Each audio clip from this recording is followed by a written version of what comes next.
올해 6월 10일 날 갑자기 전화를 받고 이제 성모병원 응급실에서 얼굴을 보면서 처음에는 너무나 당황을 했죠. 그 뇌암이 머리 절반 이상을 넘어간 상태였어요.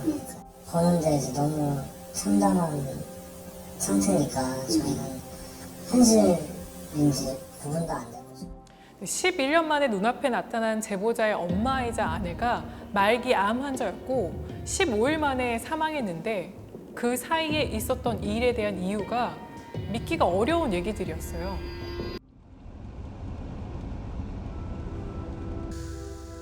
응급실에서 중환자실로 옮기고 난 다음에 중환자실은 면회가 안 되잖아요. 그래갖고 저희한테 이제 뭐 어머니가 쓰던 짐을 뭐 가져가라고 연락이 왔더라고요.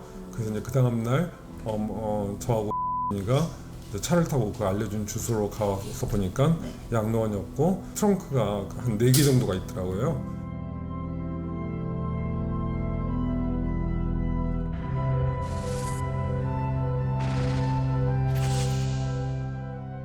자기들이 봉사해줬고 뭐 어머니 때문에 돈도 썼다고 하면서 근데 저희는 그때까지만 해도 그냥 그쪽에서 그냥 보살펴 준 거구나 그러고 있었고 한 1, 2주가 흘렀을 거예요.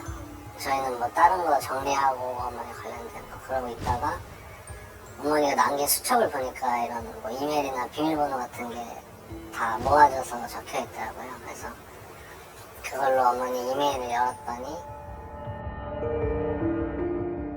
근데 이제 너무 충격적인 내용이라서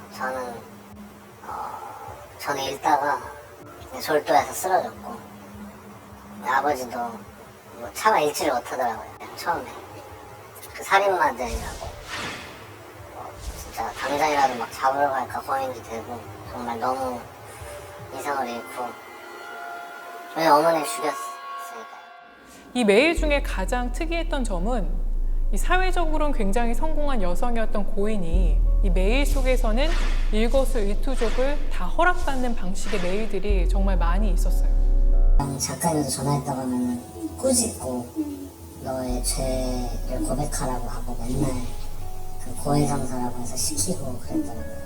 제일 분노했던 거는 맨 처음에 2019년 12월 전에 이제 어머니가 미국에서 이제 배 이쪽이 너무 아파가지고 병원 찾은 내용이 나와요. 그래서 그때 병원 진단에 의지하지 말고 기도를 하면서 이겨내야 된다 이러고 시간을 한 3개월에서 한 4개월을 끌었어요.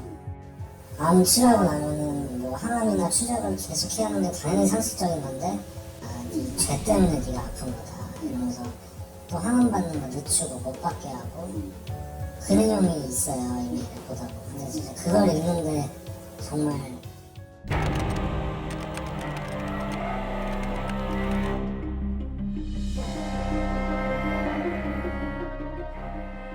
메일을 읽다가 가장 놀랬던 대목이기도 한데 유언이라는 키워드로 너무나 많은 메일이 나오는 거예요.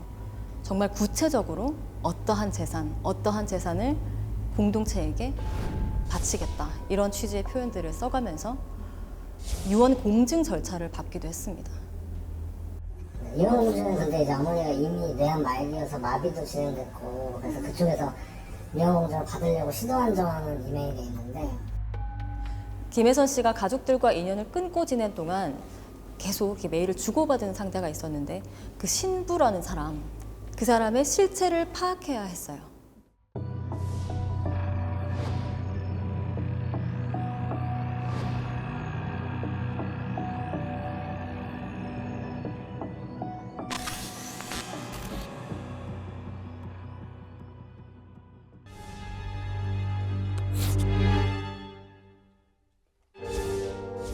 지금은 신부님이 아니시잖아요. 네. 화면 대신 이유는 뭐인 거예요? 그건 모르죠. 다만 다른 사람 통해서 들은 것들은 어느 여자분께서 따님인데 신부님을 끼고 장시설이라든가 이런 거를 하고 싶다고 말씀을 하셨대요.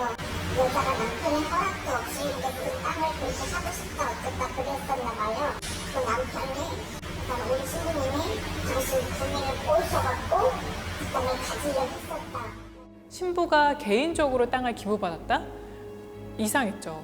그래서 저희가 확인해 봤더니 사실이었어요. 등기부 등본이 남아 있었고 가장 이상했던 건 이 신부가 왜 파면됐느냐였는데요. 아주 구체적으로 알기 위해서 교구청에 직접 물어봤죠.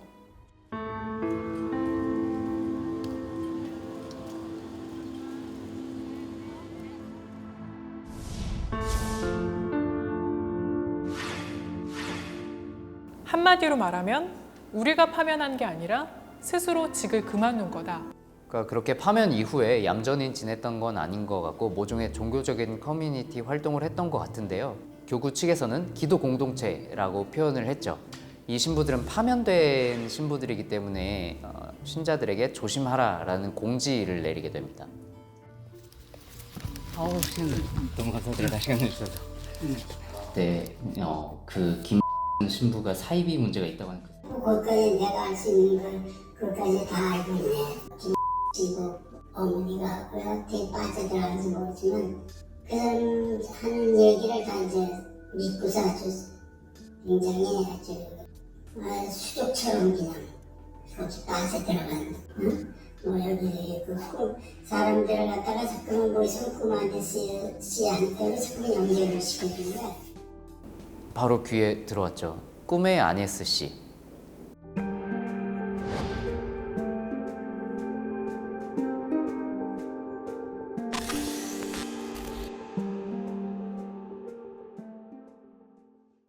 주로 신부가 꿈 이야기를 많이 했어요. 그러니까 이제 개인적인 자리에서 신부로 있을 때도 뭐 자기는 항상 뭐 꿈의 계시를 받는다. Agnus redemido ves, Christus innocens patri. 좀 약간 이상한 꿈을 꿀 때가 있잖아요. 그러면 그 꿈을 가지고 이야기를 해요. 예를 들어서 뭐 어떤 그 자매님이 내가 꿈을 꿨는데 좀 이상하다. 그러면 그거는 당신이 갖고 있는 뭐 그 땅을 봉헌하라는 뜻이다. 이런 식으로 이제 그 자발성 기보인 것처럼 하지만 실제로는 이제 유도를 하는 거죠. Legna vivus.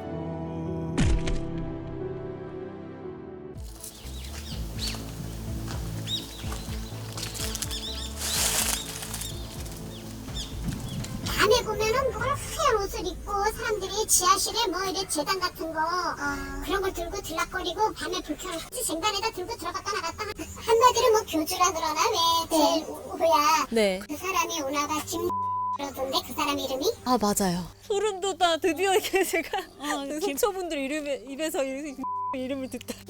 김 드디어 이 이름이 나오는구나. 김 씨는 메일에서 김아네스라고 등장하는 그 사람의 실명이거든요. 김아네스가 보고받은 꿈의 내용을 해석을 하고 어떤 계시를 받은 또는 환시를 보는 아이들과 김한 신부가 이것을 전달하는 구조였어요. 그러니까 신부 외에 또 다른 인물들이 등장했던 거죠.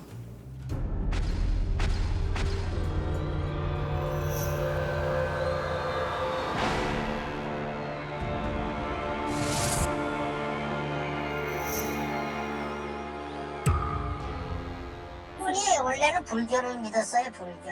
그랬는데 갑자기 그 이제 계시를 받아가지고 내가 꿈꾼 거를 안다니까? 꿈은 평생 어디 무슨 이런 꿈을 꿨지? 아니 알아요.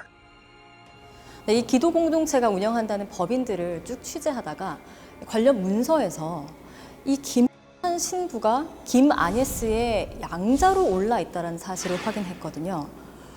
꿈을 보고 계시를 한다는 한 여성의 양자로 현직 신부가 올라 있었던 겁니다. 이렇게 신도들의 일거수일투족을 조종하고 또 지배를 했던 끝에는 봉헌을 받기 위한 목적이 있었던 게 아닌가 의심되는 정황이 여럿이었습니다. 이 사람이 완전히 넘어왔다고 판단이 되니까 돈을 그때부터 좀 본격적으로 받았더라고요. 그랬던 것 같아요. 저희 엄마도 거의 자산을 이제 관리를 받았던 것 같아요. 제가 듣기로는 그때 금매로 내놔서 12억에 내놨다고 들었어요.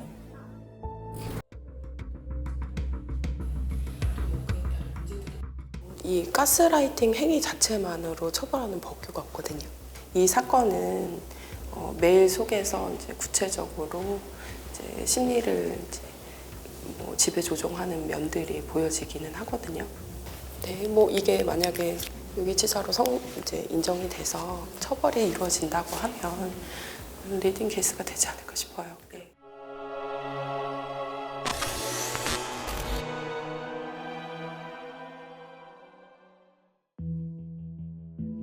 아네스라는 인물이 뭐 정말 아네스든 아니면 누군가 전했든 그 사람이 하는 이야기에 일말의 의구심이라도 가지면 바로 응징을 당한다고 생각하는 것 같아요. 모든 것들이 다 그 사람의 지시나 명령을 따르지 않아서 일어난 모든 불행은 다 그 탓인 거예요. 옛날 뭐 그러니까 혈연 관계에서 뭐 육적인 관계를 끊으라고 했는데 그걸 정리 못한 뭐라도 있을 것이라고 암시를 계속 줘요. 그럼 김혜선 씨는 그걸 찾아내기 위해서 고군분투를 하고, 그럼 정말 아주 작은 사소한 것, 아들이 놓고 간 물건, 아들이 덮었던 저기 있었던 이불, 이런 것까지 찾아내면서 반성을 하죠. 온 가족이 이렇게 빠져들 만큼 뭔가 강력한 세뇌의 힘? 뭐 그건 뭐였다고 생각하세요?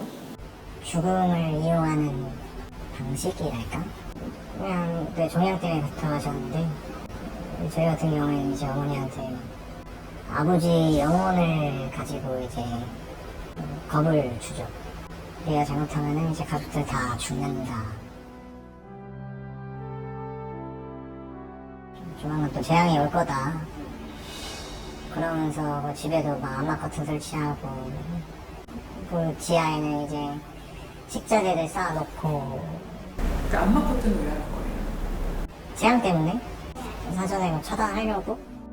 식품들 있잖아요. 그런 거 뭐 갑자기 막 사재기 하기도 하고, 라면 같은 거나 햇반을 갑자기 막 많이 사놓기도 하고, 전쟁이 일어난다고, 그러면서 조심해야 된다고 이런 얘기도 하고. 공포심을 유발하는 거죠. 정말로 그런 일이 일어날 시기가 얼마 남지 않았다라고 생각하면 더 열심히 믿을 수밖에 없는 거죠. 그 이상하다고 딱 생각한 딱 그 계기는 어떤 거였어요? 개인적으로 저한테 제일 컸던 거는 그 신부와 그 아네스 어머니라는 분이 대화를 할 때 어머니 통장하는 게 마를 날이 없네 라는 말을 듣고 좀 뭔가 좀 정신이 트여가지고 그때 이제 결심을 하게 됐죠. 맞아요. 돈 세탁 이런 얘기도 했었어요. 할 거 아니에요. 25일마다 그 불이체한 급여를 빼서 다시 공동체 소유의 통장으로 넣으니까 그게 돈 세탁이지 않냐. 그럼 그 다시 나중에 또 다시 월급으로 돌아가고, 아픈 사람이 있는데 그 사람이 막 혈변을 보고 힘들어하는 게 보이는데 병원은 안 모았다는 것도 그렇고, 그렇게 해서 나오게 됐죠. 이거는 영혼에 대한 살인이라고 보기에 무리가 없지 않나 싶어요. 양로원이랑 어린이집이랑 이게 수익원들이잖아요. 그렇게 해서 거기 인력들이 공동체 사람이다 보니까 그 인력들에 대한 인건비는 그대로 다시 공동체로 들어가는 거죠. 이 사건이 그냥 가벼운 사건이라고 보면 안 될 것 같은 게 뭐냐면, 이들이 대를 이어서 이런 논리를 계속 심화하는 것 같아요. 이 집단이 그렇게 자연적으로 소멸할까? 그건 잘 모르겠어요. 왜냐하면 김혜선이라는 인물이 이미 신학대학을 졸업한 거죠. 졸업했고 마음만 먹으면 어딘가에서 종교 활동을 충분히 할 수 있잖아요. 근데 그 과정에서 김혜선 씨와 같은 사람이 또 나오지 말라는 법은 없죠.